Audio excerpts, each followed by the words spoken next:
G'day Australia and welcome to Western Australia. Kalgoorlie, g'day! How are we? Rip in, I love it. Gold Country has been awesome to us this weekend and we are having the best time of our lives. We've had an awesome time here. I can tell you our experience in Kalgoorlie has been one that has taken us to all different places, lots of fun tourist stuff to see around the place. The countryside is phenomenal. That bloke is the best tourism guide I've seen in all the years we've done it. He's rock and roll, and we'll get to Al in a moment or two's time.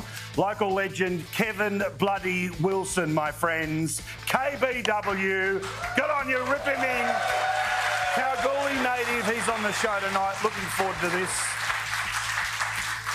We'll get to celebrating Kalgoorlie, which is a magnificent part of the world. Honestly, you've got to come and visit. It doesn't matter when, the weather will be fine, the people are fantastic, and there is so much to see. This was the sunset that was here a bit earlier tonight. It is absolutely ripping. Oh, g'day, mate.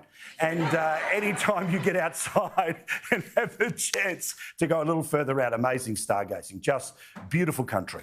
All right, let us talk about politics because you may notice we have an election. By this time next week, we will know who has either been re-elected for the next 3 years or a new broom. Are you looking forward to a re-election or a new broom? Boo earns, they're saying, Albo. Boo earns. All right, well, correct. There are just 6 days until the federal election and an extraordinary number of people have already voted. It is almost 3 million people who have already voted.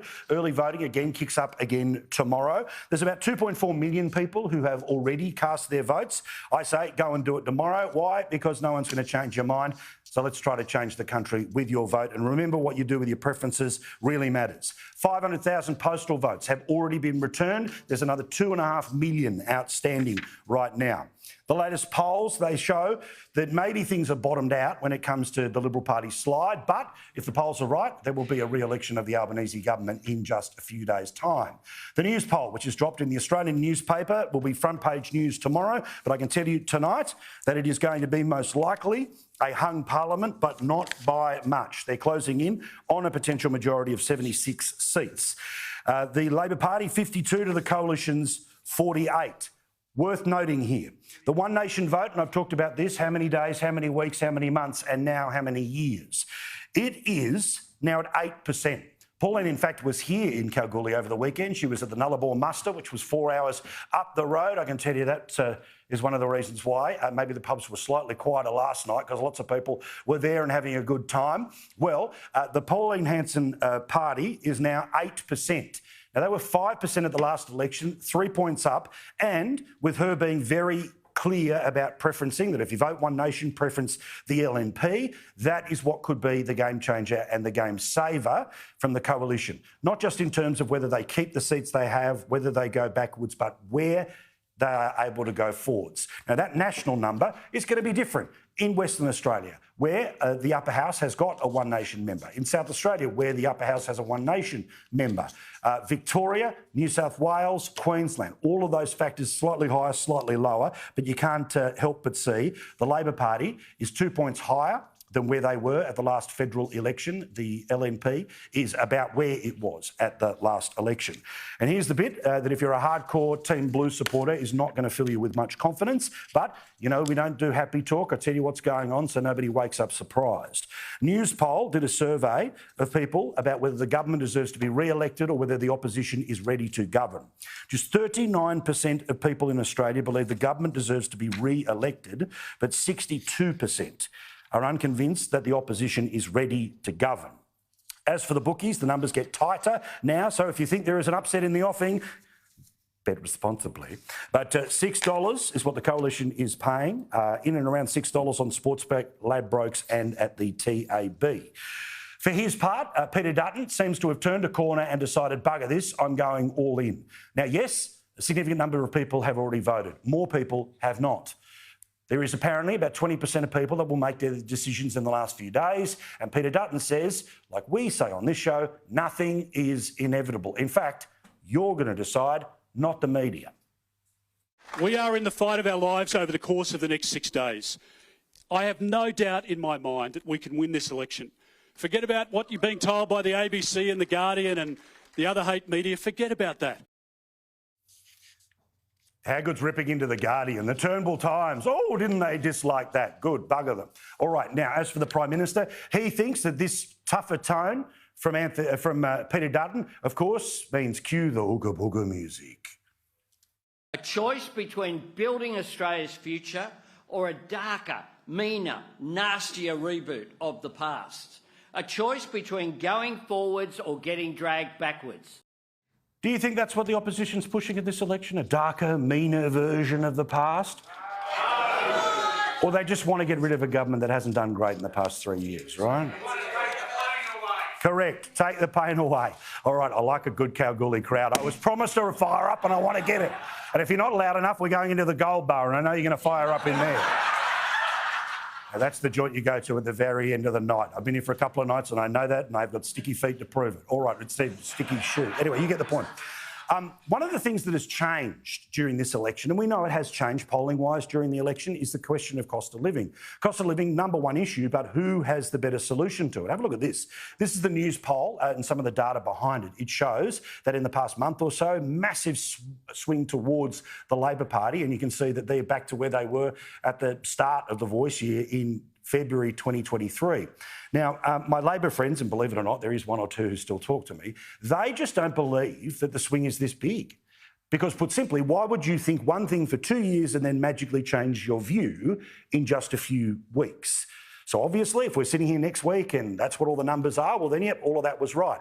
But those huge spikes may be an area worth talking about. If, again, you're trying to work out why one team seems to be going forward while another has either stagnated or has gone back in the past few months, the most popular policy at this election, according to the news poll, is the halving of the fuel tax. I think in a place like Kalgoorlie, you'd like to halve the fuel tax, right? Yeah. Especially when, bugger flying to Perth, I'll drive 6 hours, right? That's going to matter, okay, particularly in big areas. But have a look here where you can see huge number of people, this is the blue or the light blue, that shows support for a policy. Darker the colours, the less support there has. That 49 plus 27 is the most popular policy in the election. But you can see the nuclear, and once you start to get into that, people start to fire up. Let's compare that to where the Labor Party is. And because basically all of their policies are firing money cannon at people, they don't have the same negatives to all of them. Hence why the job for the opposition, and Peter Dutton is on our show Tuesday night, don't forget, Ask Me Anything, and we've got questions from all over the country. We're going to see plenty of wonderful smiling faces of the Sky News audience being able to do one of the biggest shows we've ever done in our election coverages over all of those years. It'll be here on Tuesday night, as they've got lots of questions, and they've got lots of questions that really are not focused on where the government's tried to change a conversation for the past couple of weeks. So again, the election comes down to, has Labor been able to change the conversation in the past few weeks, or are Australians where they have been for the past couple of years? Over on Channel 7, the final leaders debate has just finished off. And as always, there are 5 things that I have to tell you about an election debate. Now, I don't just say this because I like the People's Forum, we're Sky News, and obviously we're not 7, we're not 9, but my goodness. It's not a freaking game show, okay? I get it. Detail is boring. The grains of sand on the beach is at times a little bit complicated. But the idea of basically grunts or cuddles being the way that you should argue for the future of the country, you got an hour of television, treat it more seriously. I say that because they decided when the speakers were talking, they'd often have only about a minute. And like any of us can say anything mildly complicated about what our plans are for the next month, let alone our actual ideas for the country and the multifaceted way they work to do it in a month. But as the minute was closing down, not only is the clock there, so eventually your eye starts not paying attention to what's being said on either side, but they had music underneath it to make it seem like a game show. This is what I'm talking about. Have a look. Massive spending has led to inflation staying higher for longer. And under this government, if they're re-elected with the Greens, more spending will mean higher interest rates, and that will be devastating for homeowners right across the economy. Value our Australian values and will build Australia's future. And we know the impact that that has on the Australian people. Is to fix up the energy crisis, because that's what's driven up the cost of food by 30%. It's driven up the cost of everything across the economy, and that has to be the real I think when you think about it... Annoying. That's really annoying.